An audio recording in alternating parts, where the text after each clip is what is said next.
Welcome back to Reusable Space Program. This is episode 33, and it's a sad episode for the series, but we'll get to that near the end.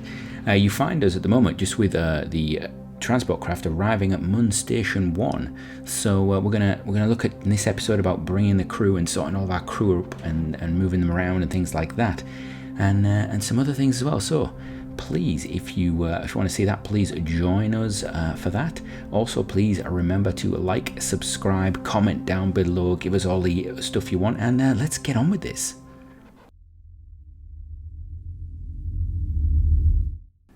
So we're just going to bring in the transport craft to dock at Mun Station 1. Mun Station 1 being quite large and chunky with all those craft around at the moment. We need to move some of those back down to the surface. Obviously, we're bringing in a new crew for Mun Station 1 so that we can bring the rest of the team, the experienced crew, back to Kerbin, and we can look at other missions. That's the plan, isn't it? We want to continue expanding. We've got Minimus to finish off, and then we've got to get out there and really make this reusable space program, multiplanetary. That's what we're really looking for, aren't we?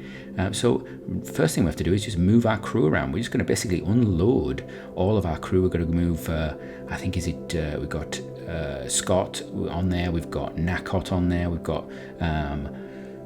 Isaac on there, we've got Gwyn on there. We've got all these crew we need to move off there that have been doing work either down on planet or in orbit, and make sure they're in. So we've got that containment, the hitchhiker compartment there that's going to hold 4 of them, and we're going to put Nakot in the driver's seat, I think, up in the command there, and she's going to do a lot of the driving for us, and that's pretty much it.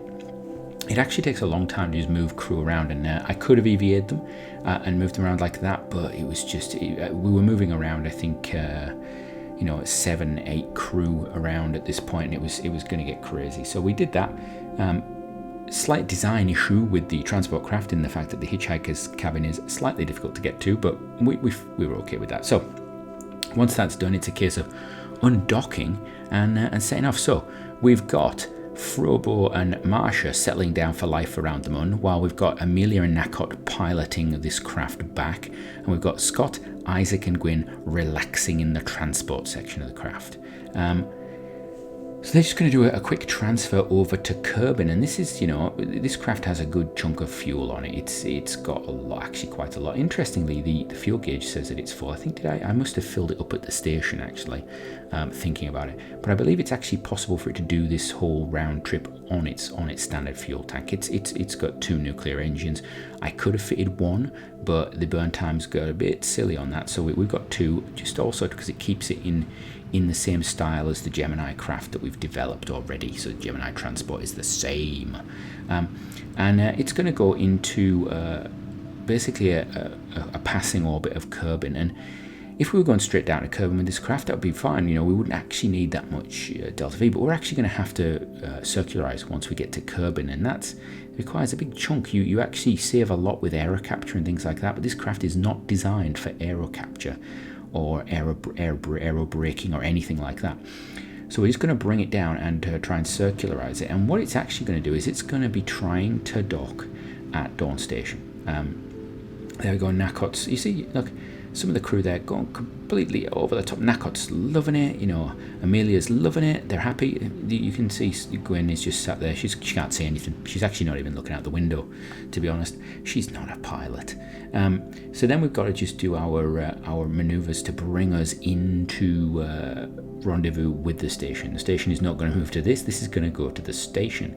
And again, you can see it is packed full of fuel. So in reality, what we've actually done is we're also potentially transporting fuel when we do this, and it might be an idea in the future, if we're doing this, to actually have just a passenger compartment on the fuel craft, because we could actually then just move crew backwards and forwards with fuel transfer, and that might actually be a more efficient method than actually having a dedicated transport craft. So that's a thing to think about in the future.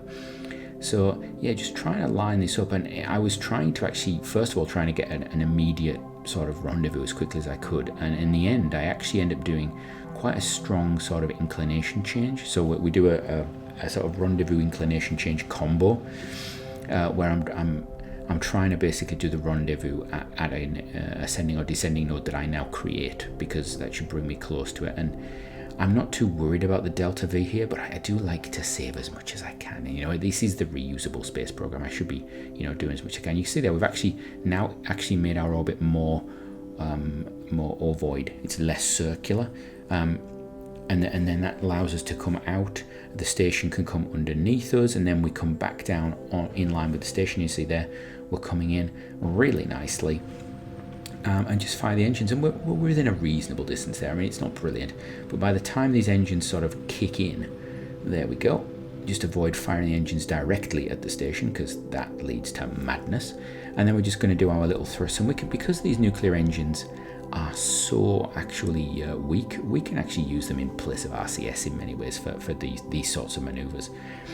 You wouldn't in the real world be firing nuclear engines towards anything. So this here, you notice we wait until we go past the station before we fire the engines. Probably the safest way of doing that. And there we go, we're coming in, and now it's just a case of finding a docking node to put this thing on. And what I actually realise is that, we can't actually put it. We can't put it on any of the middle ones because they're all taken apart from the far side. I could fly to the other side of the station. But what I actually do is we'll go to the new docking hub on the bottom there. So this is the thing I think we ended either last episode or the episode before.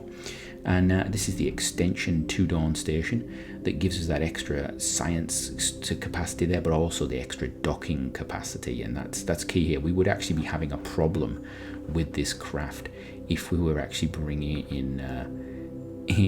in without that extension, because we would have to have taken the craft right round to the other side of the station. Now this does happen on the ISS. You have specific docking ports for different things, and they will actually move craft around on the docking ports prior to the arrival of another craft, just so that they can come in certain positions, and there's certain directions of travel and routes into the ISS that are safest. So there we go, docked up, nice and big. How wonderful is that? That looks good, doesn't it? Oh, massive structure. And it actually looks like a structure. So we don't just have to move crew around though. We're actually going to bring down in this episode the mining rig down onto Minmus. This is our first mining sort of foray onto Minmus, and we're using the Gemini sort of program mission plan design for this, with those two Gemini landing transport craft with their stick-on engines that we've got, which is a bit of an odd concept, but I quite like it.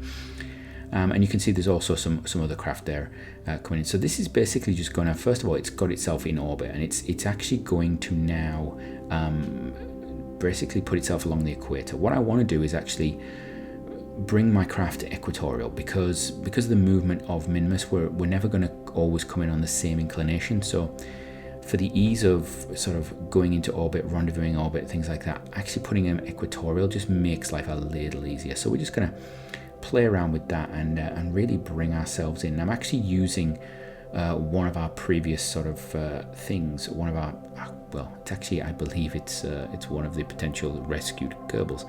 We're actually going to use that as a marker for the equatorial plane. And then we're also going to do the same with, and you can see here, this is the tanker coming into the sphere of influence of Minmus. It's going to come in, and we're going to do the same thing. We're going to try and put this into the equatorial plane as well, but we're going to mark it off. So while that's moving towards its burn, we're now going to reposition. This is the inclination burn for our mining rig. It's going to just, there we go, burn away. Well, is it burning when it's nuclear, or repulsing away to change its inclination, so it's now in the correct sort of orbital plane, and then it's just got to at some point bring itself down. We can either sort of shorten its orbit, or we can just take it straight down from there. Now, while that sits there and it prepares for its landing, we've got our fuel tanker coming in, and it's doing a little bit of burn quite far out there, because what I'm trying to do is bring its periaps near to the planet, so I can use the O-berth effect. I can get more bang for my buck with that fuel. So the O-berth effect allows me to do that. I get nice and close, and then we can fire these engines, has more impact. Now, I have enough fuel on this craft, so it's not really an issue if I'm honest, but you know, it's a nice habit to get into. So this thing, again, two engines on the back, same sort of design as the transport craft that we've just had arrive around Kerbin. This would not be useful around the Mun, because Mun's gravity is quite high, but because Minmus gravity is very low. So those two nuclear engines should be enough for it to land and take off on Minmus when fully loaded. So that's something we're going to have to test, isn't it? The calculations say it works, but we're not entirely sure if it will. So again, this one's going to do its inclination change. And this is quite an extreme inclination change because it's almost like a 90-degree inclination to start with, and we need to change it down to 0 inclination. So you see there we're actually doing 2 things at once. We're burning at a slight off angle because we're changing its inclination. We're also going to change the actual orbit. There you go. You can see we're actually going to put it into a circular orbit now. And it's quite a high circular orbit, but what it does is it gives us the opportunity to move it around later on. And this is just going to sit in orbit because at the moment we don't have a need for picking up any fuel. So yeah.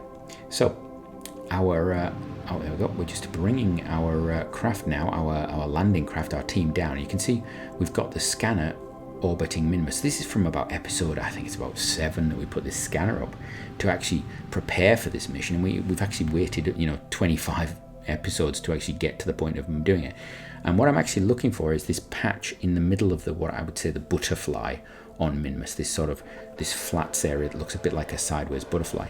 We can see that there are some good deposits there.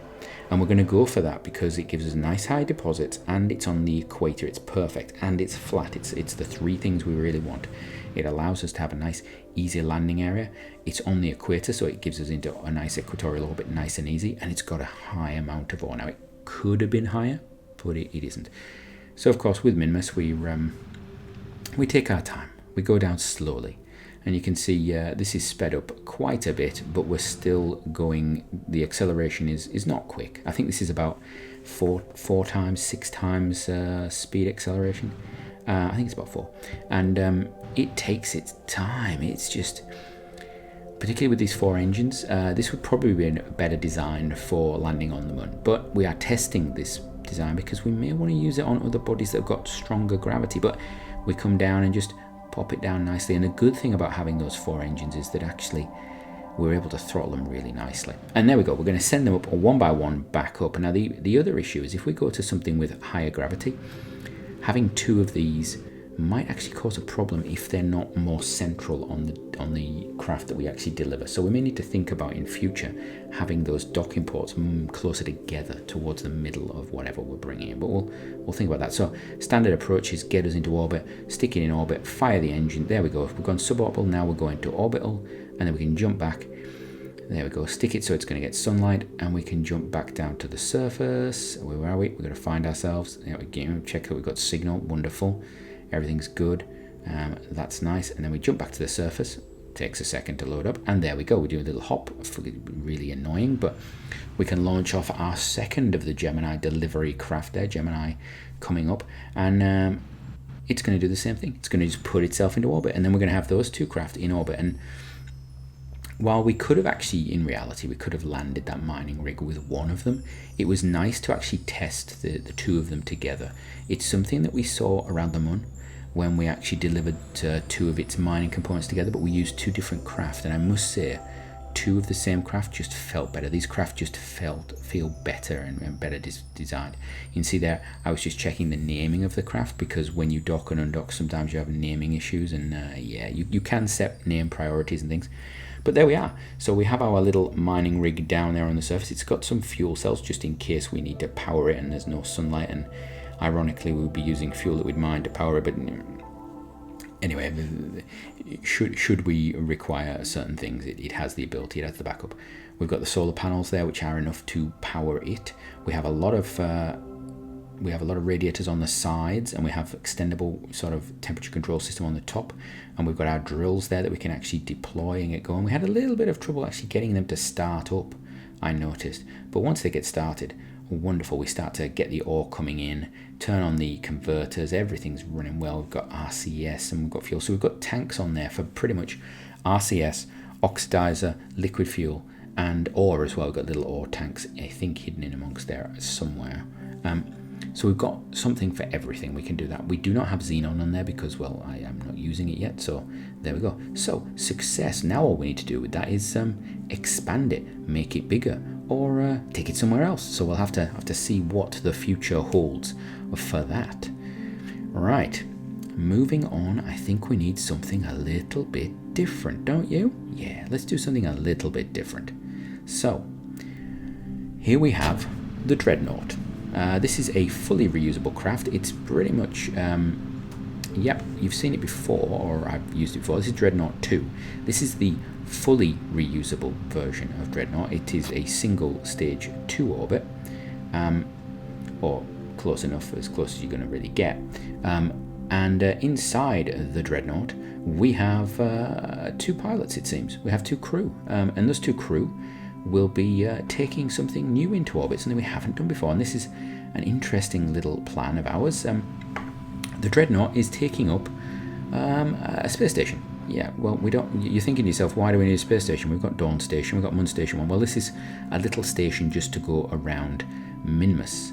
And I don't have any transport craft around Kerbin at the moment, so this space station is built with its own engines. And it's a bit like, I think it was Zvezda or Zarya, whoever was the original ISS. Anyway, they actually have fuel on board to do some maneuvers on orbit and do some stuff like that themselves, actual engines. And so here we are. This is the Sorbet station, cleverly named. We will see that probably in the future. It is piloted. It will be able to take itself to Minmus, and then it's got just enough fuel to do that. However, here we go. We're going to bring in Dreadnought 2, which is fully reusable, for a landing. So it has not detached anything from itself. It's basically coming down, and you can see here it's coming through the atmosphere near the KSC, and the idea is to land it reasonably near the KSC. We get our drogue chutes popping out, and yeah, as this comes down to land though, news starts to reach Dawn Station that actually the original 4 there, they need to come back down because they've been called down by the government. So I think it's time they came back to Kerbin. It's been a while, yeah. So luckily, because they're on Dawn Station, they can grab one of the transport pods that are there, and they can fire its engines and bring themselves back down to Kerbin. Now, it seems that the international community on Kerbin is not particularly happy about the spate of incidences of non-reusability. We have had the incident on the Mun where we lost quite a lot of. Not only on the Mun did we break a lot of equipment, but it seems that actually we left a lot of rubbish on the Mun as well, which the international community was not impressed with. It. Our crazy plan to actually prove that it was okay didn't go down well with the public. It seems that they felt that actually it was a bit risky, and Kerbals had decided that spaceflight was too dangerous. So they were on edge about that, and then, well, it seems that Sean's shuttle flight and its the pictures, the craft falling in multiple parts, stuck together, and parachutes. It seems it landed just off the coast of a Kerbal resort that a large number of Kerbals were actually upset by, and well, it's not gone down well with the government. It's not gone down well with the media, and they are being called to answer for this. There is a chance that the program may be cancelled. There's concerns, so they come through the atmosphere, and obviously after plasma blackout, they open up the radio, and they don't get anything. They just have silence. There is no one actually out there anymore. Complete and utter silence.